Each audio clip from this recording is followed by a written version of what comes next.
Huwag niyo na po kaming hanapin sa mga presinto sapagkat ang inyong mga pulis ay nasa inyo ng mga telepono. Dial 911. Darating ang inyong mga pulis sa loob ng 5 minuto.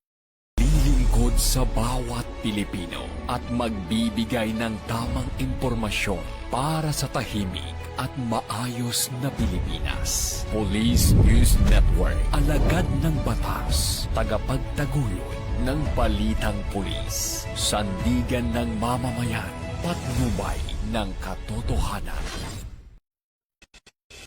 Na Kampo Krame, maghahatid ng pinakahuling kaganapan at nagbabagang balita. Ito ang PNN Police News Network. At ngayon, ang inyong mga tagapagbalita. Magandang hapon, Bagong Pilipinas. Ako ang inyong alagad ng batas, tagataguyod ng Balitang Pulis, Patrolman Don Brosas.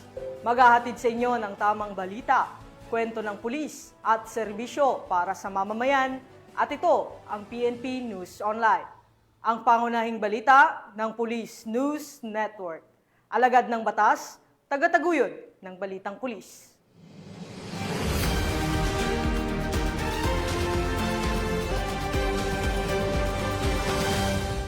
Narito ang mga balitang dapat niyong abangan.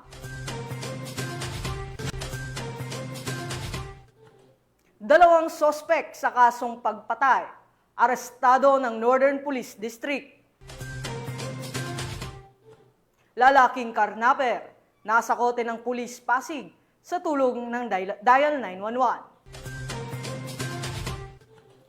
At miyembro ng Communist Terrorist Group, nagbalik loob sa pamahalaan sa Northern Samar.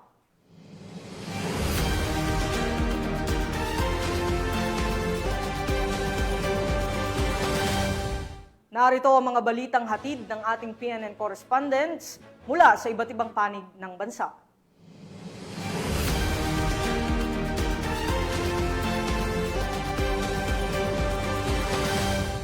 Simulan natin ang balita mula sa bahagi ng Luzon.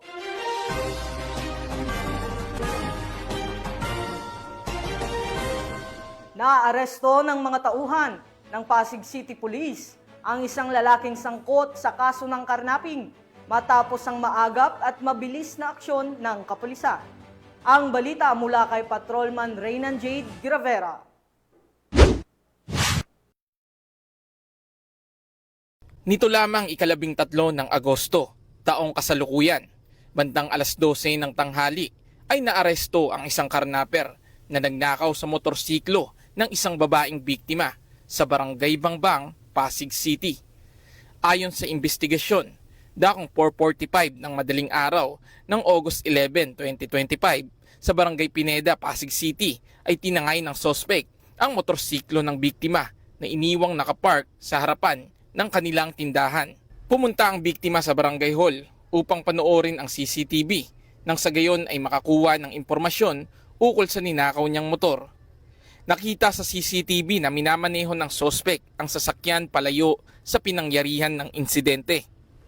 Nagpost naman sa social media ang biktima na kinarnap ang kanyang motorsiklo at nito lamang August 13, 2025 ay may isang concerned citizen na tumukoy sa biktima na nakita ang kanyang motorsiklo sa Jaha Compound, Barangay Bangbang, Pasig City. Dahil sa impormasyong nalaman ay agad na tumawag ang biktima sa 911. Agaran namang natanggap ng himpilan ang tawag at agad nilang pinuntahan ang biktima sa loob ng 2 minuto. Nagpasama ang biktima sa mga responding pulis at ilang tauhan ng barangay upang iberipika ang impormasyong natanggap. At dito nga positibong kinumpirma ng biktima na pagmamayari niya ang motorsiklong nakita nilang minamaneho ng sospek. Kung kaya't agarang inaresto ng mga responding pulis ang sospek at na-recover ang motorsiklo ng biktima. Ang sospek ay nasa kustodiya na ng Pasig PNP at nahaharap ngayon sa kasong paglabag sa RA 10833 o the new Anti-Carnapping Law of 2016. Ako po si Angie, biktima po ng karnapping. Sa tulong po ng 911, ako po ay agad na respondihan ng wala pa po sa 2 minuto. Dumating po ang ating kapulisan dito sa Pasig at natulungan po akong mahuli agad ang suspect at nabawi ko po agad ang aking motor. Maraming salamat po sa ating mga Police Pasig sa agarang aksyon na naibigay po sa akin. Mula dito sa Eastern Police District, ako po ang inyong PNN correspondent, Patrolman Reynan Jade Gravera, alagad ng batas, tagataguyod ng Balitang Pulis. Maraming salamat, Patrolman Gravera. Samantala nasa kote sa ikinasang operasyon ng Northern Police District, katuwang ang Police Regional Office 3, ang isang mag-live-in partner na sospek sa kasong pagpatay sa Caloocan City. Alamin ang detalye ng report mula kay Patrolwoman Verna Gondran. Arestado ang 2 sospek sa kaso ng pagpatay ng Northern Police District sa isang hotel sa Barangay 136, Bagong Baryo, Caloocan City sa pamamagitan ng joint operation kasama ang Zambales Police Provincial Office at Police Regional Office 3. Pasado 11:20 ng umaga, unang nadakip ang 30-anyos na babae habang bumibili ng sigarilyo. Kasunod ang kanyang 34-anyos na live-in partner na nahuli sa loob ng kanilang silid. Na-recover din ang isang 38 caliber revolver at itim na Subaru na umano'y ginamit sa krimen sa Palawig, Zambales kung saan pinatay ang 2 babae kabilang si alias Kangkang, 24 anyos ng Masinloc. Kasalukuyang nasa kustodiya ng Zambales PPO ang mga suspect baril at sasakyan para sa kaukulang investigasyon at pagsasampa ng kaso. Mula dito sa Metro Manila, ako po ang inyong PNN correspondent, Patrolwoman Verna Gondran, alagad ng batas, tagataguyod ng Balitang Pulis. Maraming salamat, Patrolwoman Gondran. Sa halip na tahimik na nagpapagaling sa isang ospital, ang isang lalaking naaksidente sa Subic, Zambales. Kaso ang kakaharapin nito matapos mahulihan ng mahigit 300,000 pisong halaga ng iligal na droga. Narito ang detalye ng report mula kay Patrolwoman Lixen Reyes Saweran. Isang lalaki na naaksidente sa kalsada ang nahulihan ng iligal na droga matapos itong isugod sa James L. Gordon Memorial Hospital, Barangay Asinan, Olongapo City. Kinilala ni Police Colonel Richie R. Claraval, officer in charge ng Olongapo City Police Office, ang sospek na si alias Frank, 54 anyos, residente ng Purok 7, Barangay Amungan, Iba, Zambales. Siya ay nasangkot umano sa isang self-vehicular accident sa Pamatawan, Subic, Zambales at dinala sa ospital para sa agarang lunas. Habang inaalis ang mga personal na gamit ng sospek bago ito gamutin, napansin ang isang burden coin purse na nakasuksok sa bewang nito at nadiskubre ang isang sachet na may lamang hinihinalang shabu na may timbang na 50.63 gramo at tinatayang halagang 344,284 pesos kasama ang 9 na piraso ng tig 1,000 pisong papel. Dinala ang mga ebidensya para sa dokumentasyon at tamang disposisyon habang inihahanda ang kasong paglabag sa Republic Act 9165 o Comprehensive Dangerous Drugs Act of 2002. Pinaalalahanan ng kapulisan ang publiko na makiisa sa kampanya kontra iligal na droga sa pamamagitan ng maagap na pag-uulat ng kahinahinalang gawain sa pinakamalapit na himpilan ng pulisya o sa PNP Hotline 911 upang mapanatiling ligtas ang komunidad. Mula dito sa Police Regional Office 3, ako ang inyong PNN correspondent, Patrolwoman Lixen Reyes A. Saweran, alagad ng batas, tagataguyod ng Balitang Pulis. Maraming salamat, Patrolwoman Saweran. Arestado ang isang high-value individual sa isinagawang buy-bust operation ng Antipolo City Police Station, katuwang ang mga tauhan ng Philippine Drug Enforcement Agency sa bayan ng Antipolo, Rizal. Magbabalita dyan si Patrolman Joshua Cruz. Tagumpay na naaresto ng City Drug Enforcement Team ng Antipolo Component City Police Station ng isang pusher at high-value individual na kanilang kinilala bilang si alias Kuya, 28 taong gulang, residente ng Barangay Kupang, Antipolo City. Naganap ang operasyon bandang alas 4:30 ng hapon noong Agosto 15 taong kasalukuyan sa Barangay Kupang, Antipolo City, sa bisa ng buy-bust operation na may koordinasyon sa PIDEA. Nakumpiska mula sa sospek ang tinatayang 25 gramo ng hinihinalang shabu na nakapaloob sa 3 heat-sealed transparent plastic sachet na may halagang humigit kumulang na 170,000, isang pirasong 500 peso marked money at isang coin purse. Sa kasalukuyan, si Robles ay nasa kustudiya ng Antipolo Custodial Facility habang inihahanda ang kaukulang kaso laban sa kanya para sa paglabag sa Section 5 at 11 ng Article 2 ng Republic Act 916 o ang Comprehensive Dangerous Drugs Act of 2002. Mula dito sa Calabarzon, ako po ang inyong Police News Network Correspondent, Patrolman Joshua Cruz, alagad ng batas, tagataguyod ng Balitang Pulis. Maraming salamat, Patrolman Cruz. Sa patuloy na operasyon ng pulisya kontra iligal na droga, 2 individual ang naaresto habang nasa kabuuang 136,000 halaga ng hininalang shabu ang nasamsam sa matagumpay na bypass operation ng pulisya sa Arengay, La Union. Police Staff Sergeant John Del Supremo sa report. Dakong alas 5:30 ng hapon, Agosto 16, 2025, nagsagawa ng anti-illegal drug bypass operation ng pinagsanib na persa ng Arengay Municipal Police Station kasama ang Regional Intelligence Division ng PRO1, RDEU, La Union PDEU, La Union PIU, Arengay Maritime Law Enforcement Team at 2nd Provincial Mobile Force Company, katuwang ang PDEA Regional Office 1 sa Barangay Poblasyon, Arengay, La Union. Sa operasyon, naaresto ang 2 drug personalities na sina alias Pedro, 42 anyos, isang helper mula sa Nancamaleran East, Urdaneta City, at alias Pablo, 39 anyos, construction worker mula sa Dilan, Paurido, Urdaneta City, Pangasinan. Ayon sa pulisya, pareho silang nasa listahan ng street-level individuals at nahuli matapos magbenta ng suspected shabu sa isang pulis na nagkunwaring pusher buyer.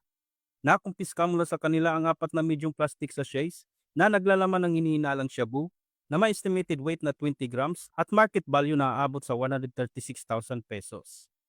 Na-recover din ang iba pang non-drug evidence gaya ng 10 piraso ng budol money, 2 piraso ng silver duct tape, isang Samsung cellphone at isang Rossi motorcycle na kulay itim.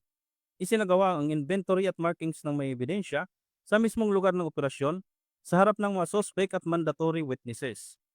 Dinala naman ang mga suspect sa La Union Medical Center sa Agoo para sa physical examination bago sila ilipat sa Arengay Municipal Police Station para sa dokumentasyon at tamang disposisyon. Mula dito sa Ilocos Region, ako ang inyong PNN Correspondent, Police Staff Sergeant John Del Supremo, alagad ng batas, tagataguyod ng Balitang Pulis. Maraming salamat, Police Staff Sergeant Supremo. Samantala, tungayan naman natin ng mga balita mula sa Visayas.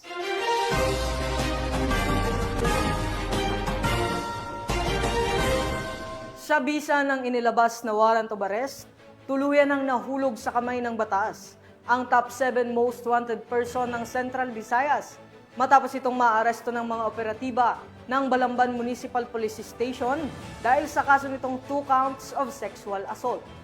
Nakatutok dyan si Patrolwoman Flora May Asares.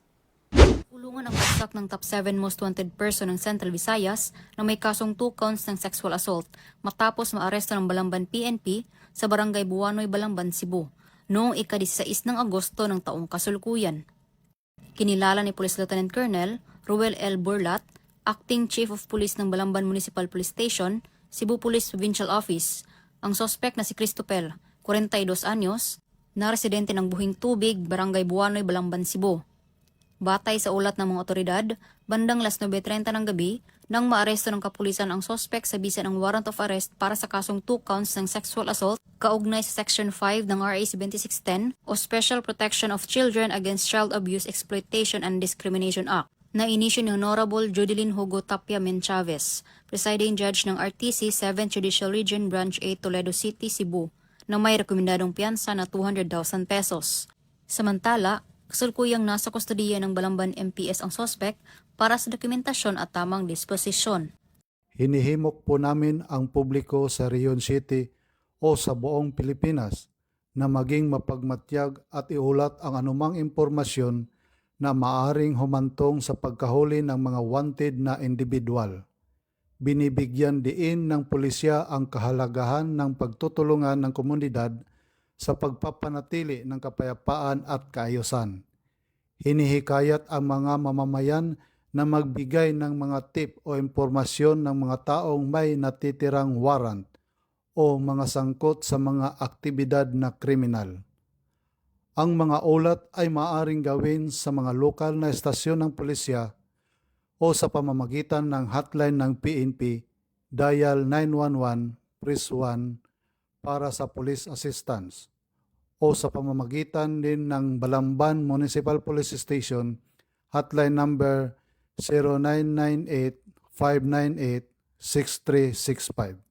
Mula dito sa Central Visayas, ako ang inyong Police News Network Correspondent, Patrolwoman Flora May Azares. Alagad ng batas, tagataguyod ng balitang pulis. Maraming salamat, Patrolwoman Azares. Isang miyembro ng Communist Terrorist Group ang voluntaryong nagbalik loob sa pamahalaan sa lalawigan ng Northern Samar. Ang kabuuan ng report mula kay Patrolwoman Camberley Flores. Nang winakasan ang pakikibaka at kusang nagbalik loob sa pamahalaan ang isang miyembro ng Communist Terrorist Group sa Barangay McKinley, Katarman, Northern Samar. Ang pagbabalik loob ay resulta ng matagumpay na pakikipagnegosasyon ng mga tauhan ng 1st Northern Samar Provincial Mobile Force Company kasama ang Katarman Municipal Police Station. Isinuko rin ng nagbalik loob ang isang Unit Caliber .38 Arms Corps SPI-202. Ang nasabing surrendery ay nasa kustodiya ng 1st Northern Samar PMFC para sa dokumentasyon at facilitation ng kanyang posibleng enrollment sa programa ng ating gobyerno na Enhanced Comprehensive Local Integration Program o ECLIP. Patuloy ang panawagan ng pambansang pulisya sa iba pang mga miyembro ng CTGs na iwaksi na ang maling ideolohiya at magbalik loob sa ating pamahalaan upang makasama ang pamilya, mamuhay ng payapa at patuloy na sumuporta sa mga programa ng ating gobyerno. Mula dito sa Eastern Visayas, ako ang inyong PNN correspondent, Patrolwoman Flores, alagad ng batas, tagataguyod ng balitang pulis. Maraming salamat, Patrolwoman Flores. Pinangunahan ni Police Brigadier General Arnold Ibay, Regional Director ng Police Regional Office Negros Island, ang isinagawang inspeksyon ng mga himpilan ng pulisya at drone testing sa Hermit Mountain na matatagpuan sa Negros Occidental. Patrolwoman Justin May Haliores sa report.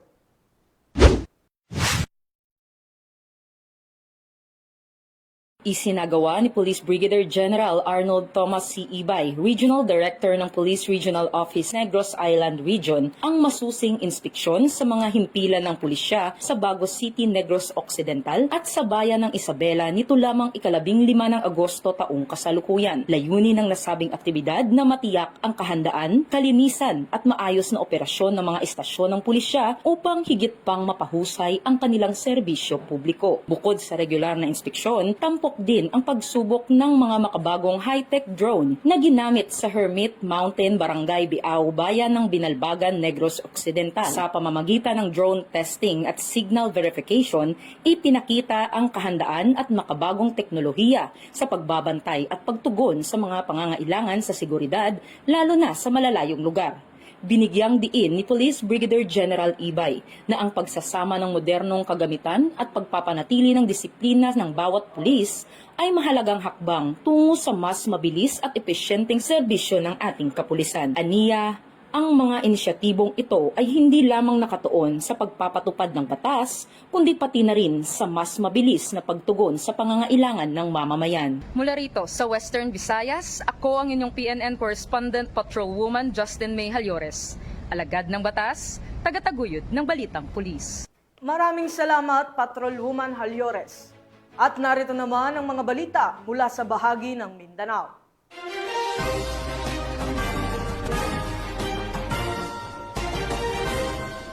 Matagumpay na naaresto ng mga operatiba sa Davao City ang top 6 high-value target sa isang buy-bust operation na nagresulta rin sa pagkakasamsam ng mahigit 100,000 pisong halaga ng shabu. Tinutukan niya ni Patrolwoman Mariel May Dungkilap. Isang 24 anyos na lalaki ang itinuturing na top 6 sa listahan ng mga high-value individuals ng lungsod ang naaresto sa isang buy-bust operation ng mga operatiba ng Kalinan Police Station na nauwi sa pagkakakumpiska ng hinihinalang shabu na nagkakahalaga ng higit 105,000 pesos. Ayon sa ulat ng pulisya, ang operasyon ay isinagawa noong gabi ng ika-16 ng Agosto taong kasalukuyan sa isang waiting shed sa Purok 37, Davao Bukidnon Highway, Barangay Kalinan, Poblasyon, kung saan naaresto ang suspect na kinilala sa alias na Dave, residente ng Barangay Lapu-Lapu sa Agdao, Davao City. Nasabat mula sa suspect ang 2 sachet ng hininalang shabu, isa na may bigat na 5.3 grams na siyang ginamit sa transaksyon at isa pang sachet na may timbang na 10.18 grams. Ang kabuwang street value ng mga ito ay umabot sa 105,264 pesos batay sa standard drug price. Ang suspect ay pansamantalang nakakulong sa nasabing istasyon at naharap ngayon sa kasong paglabag sa Comprehensive Dangerous Drugs Act of 2002. Ang Davao City Police Office ay muling nananawagan sa publiko na makiisa sa laban kontra droga sa pamamagitan ng pagbibigay ng impormasyon at pagsuporta sa mga lehitimong operasyon upang makamit ang isang ligtas, payapa at malinis na komunidad. Mula dito sa Rayon 11, ako ang inyong PN correspondent, Patrolwoman Mariel Maiden Key. Alagad ng batas, taga-taguyod ng balitang pulis. Maraming salamat, Patrolwoman Dongkilab. Isang padre de pamilya ang bumagsak sa kamay ng mga operatiba ng Datuo din Sinsuat Municipal Police Station matapos itong mahuli sa ikinasang bypass operation sa Maguindanao del Norte. Nakatutok dyan si Patrolwoman Judy Ann Alibo. Arestado ang isang padre di pamilya na nasangkot umano sa pagtutulak ng iligal na droga sa isinagawang drug buy-bust operation ng Datuo din Sinsuat PNP sa sitio Campilan, Barangay Awang, Datuo din Sinsuat, Maguindanao del Norte. Nito lamang 15 ng Agosto taong kasalukuyan. Kinilala ng mga otoridad ang suspect na si alias Botchoy, 52 anyos at residente ng nasabing lugar. Dakong alas 10:45 ng gabi, nang salakayin ng pinagsanib na puwersa ng Datuo din Sinsuat PNP at iba pang law enforcement unit ang kinaroroonan ng suspect na nagresulta sa pagkakaaresto nito at pagkakasabat ng 14 na pakete ng pinaghihinilaang shabu na may kabuang timbang na 12 gramo at tinatayang halaga ng 81,600 pesos. Lumalabas sa investigasyon na matagal na umano itong inirereklamo ng mga residente bilang tulak ng droga at kilala sa lugar bilang Ala Palos dahil sa pagiging mailap sa mga operasyon ng pulisya. Gayunman, bumagsak ito sa bitag ng mga operatiba sa naganap na transaksyon kagabi. Nasa kustodiya ng Datuo din Sinsuat PNP ang suspect at nahaharap sa kasong paglabag sa Republic Act 9165 o ang Comprehensive Dangerous Drugs Act of 2002. Patuloy na hinihikayat ng PNP ang publiko na makipagtulungan sa mga otoridad sa pamamagitan ng pagbibigay ng impormasyon ukol sa mga iligal na aktibidad upang mapanatili ang kapayapaan at kaayusan sa ating komunidad.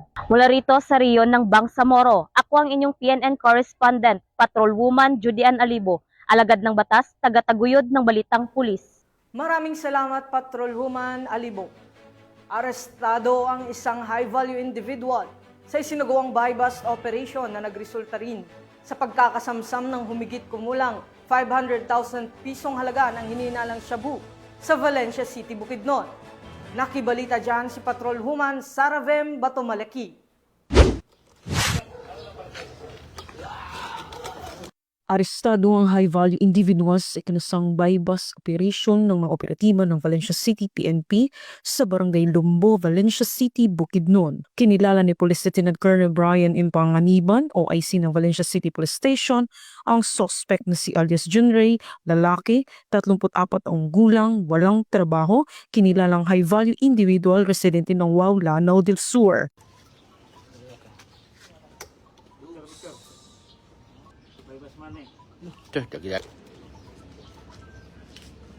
Sa ikinasang operasyon ng mga operatiba ay nakumpiska ang mga pakete ng hinihinalang shabu na may bigat na 77.5 grams at may standard drug price na 523,600 pesos. Isang cellphone, isang 1,000 peso bill na ginamit bilang buy-bust money at iba pang mga non-drug items. Nakaharap ang suspect sa kaso paglabag ng RA 9165 o Comprehensive Dangerous Drugs Act of 2002.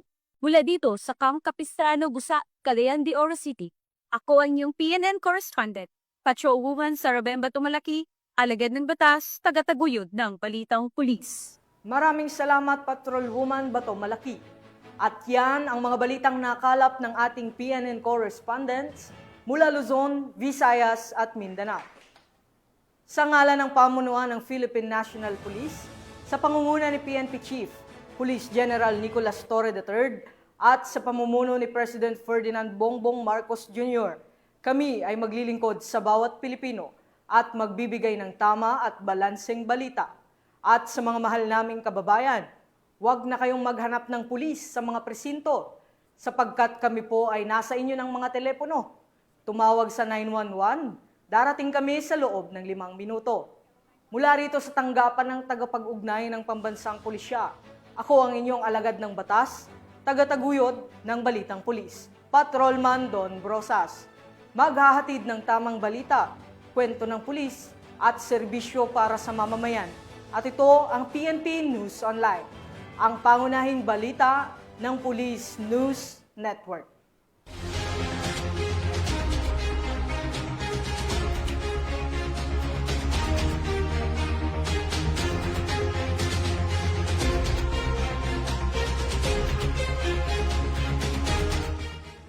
Police News Network, alagad ng batas, tagapagtaguyod ng balitang pulis.